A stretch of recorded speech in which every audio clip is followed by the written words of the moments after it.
อหารักและการพิเศษสำหรับผู้มีเกียรติทุกท่านในบรรยากาศนั่งดื่มนั่งรับประทานอาหารกันช่วงแรกครับ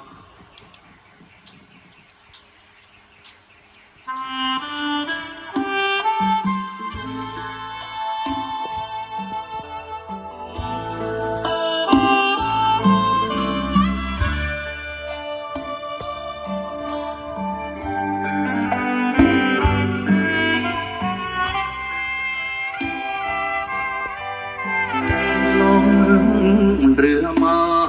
หารักสักคนรวยหรือจนให้ใจรัก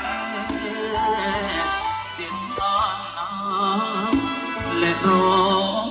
ยลำเพสอดสายตาแลหายิ่งรักจริง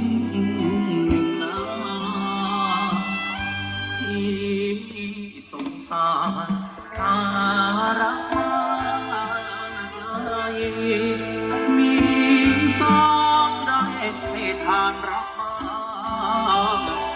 โอ้ไม่สวยไม่รวย